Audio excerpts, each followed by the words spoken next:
En un solo día destituyeron y apresaron al presidente de Perú, Pedro Castillo, luego de que disolviera el Congreso de ese país. Esto se suma a una serie de eventos que mantienen a esa nación básicamente en vilo y también en una inestabilidad política desde hace muchos años. Para conversar un poco más sobre el tema, tenemos a Alejandra Garbosa, una periodista que se encuentra en ese país. Muchas gracias, Alejandra, por estar aquí con nosotros en el día.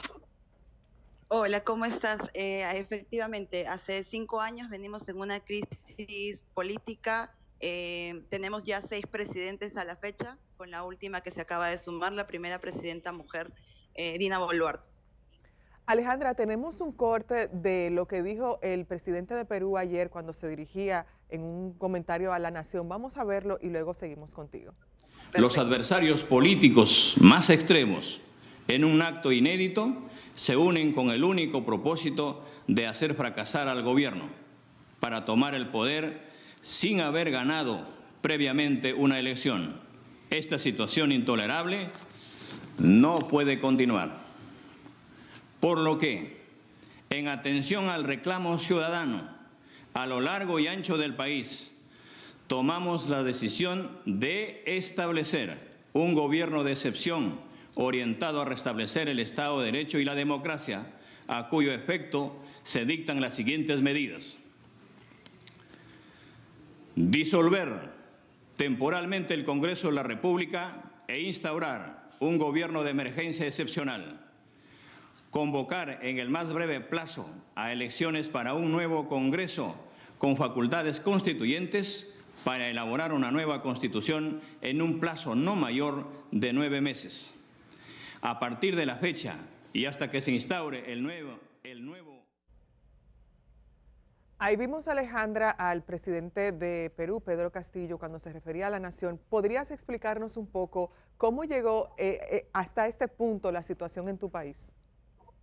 Sí, a ver, en principio nadie se explica cómo el presidente sale por la mañana a dar este mensaje a la nación, señalando que cerraba el Congreso, porque no se conocía si tenía apoyo. Lo que pasa es que esta era la tercera vez que se iba a discutir la opción de vacancia al presidente Castillo por una serie de denuncias que ya venían desde hace mucho tiempo.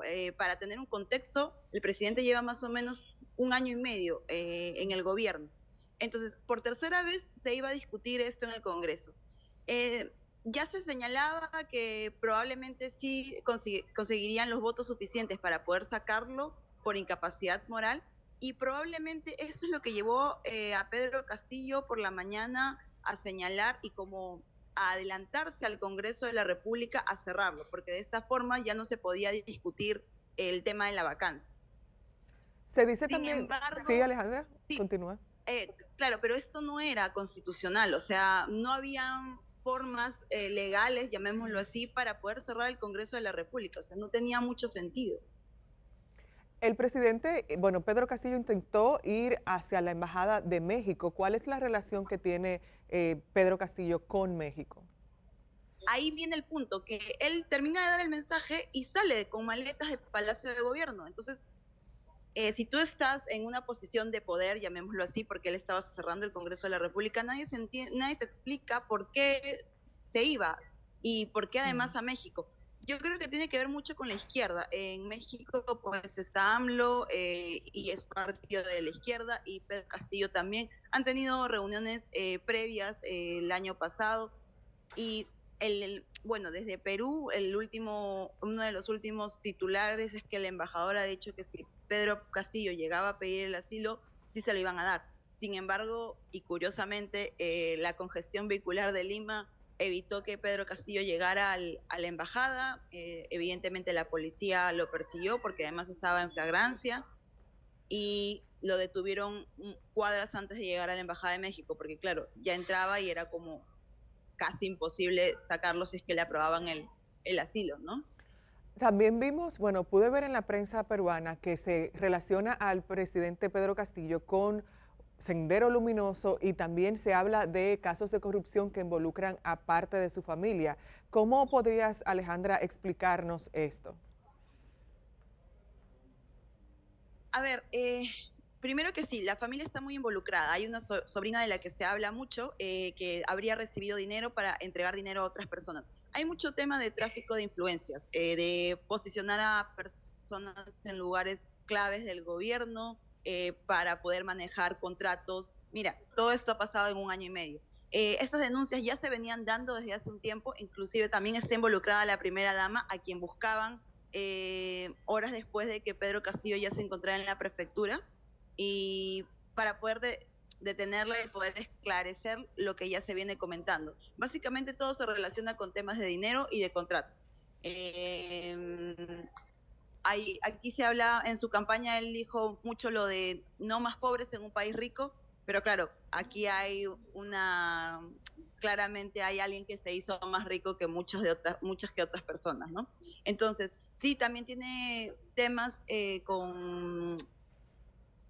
digamos, con un ala de lo que fue Sendero Luminoso, efectivamente, que es el ala terrorista de Perú, que estuvo en los primeros años, entre el 80 y los 90. Se le ha involucrado porque hay personas dentro del partido que en algún momento fueron parte de esta ala terrorista, entonces no se llegó a esclarecer. Él siempre dijo y rechazó total acusación, que él nunca fue parte, al contrario, él siempre dijo que fue rondero. Los ronderos lucharon en contra de Sendero Luminoso en su momento.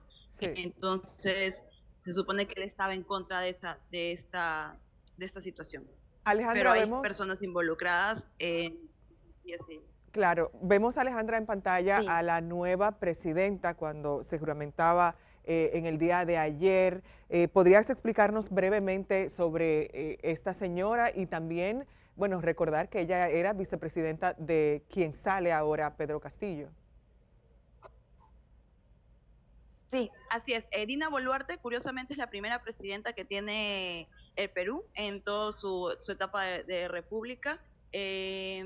Llega a la presidencia porque, claro, el Congreso al vacar, digamos que el Congreso como no se pudo acatar la orden de Pedro Castillo de cerrar el Congreso de la República, el Congreso tenía que elegir un presidente, y cuando hay un vicepresidente, lo que se hace es que suba. Sin embargo, en su momento la vicepresidenta Dina Boluarte señaló que no aceptaría ser presidenta en caso de que vacaran a Pedro Castillo, que incluso se iría de la política, pero bueno, parece que decidió asumir el cargo, y efectivamente ella ayer, al promediar las 3 de la tarde hora de Perú, dio el discurso. Se esperó en algún momento y se especuló que podría decir que se convocaban a nuevas elecciones presidenciales. Sin embargo, no, ella ha decidido continuar la presidencia hasta el 2026. ¿Cómo? No lo sabemos, porque hay mucha oposición dentro del Congreso, incluso el mismo partido por el que postulaban, Perú Libre, ha decidido irse un poco al lado de la oposición. Así que no sabemos básicamente cómo continúe el gobierno, pero por el momento queda sin efecto todo lo que dijo Pedro Castillo: el cierre del Congreso, la reforma de los poderes del Estado. Inclusive había un toque de queda en Perú que empezaba desde ayer, pero claro, sí, ha quedado todo sin efecto. Muchas gracias, Alejandra, por participar aquí con nosotros en el día. Estabas en un vuelo, pero llegaste justo a tiempo para comentarnos y darnos más contexto, sí, sobre lo que pasa en tu país. Esperemos que la situación mejore y que también esa democracia por la que tanto hemos luchado en nuestros países pues pueda recuperarse. Gracias de nuevo a ti por estar aquí con nosotros, y a ustedes. Nos vemos luego de la pausa con el doctor Luis Vergés. Allá donde vayas, cuando salgas de casa, continúa con nosotros en YouTube. El Día, 25 años de buen periodismo.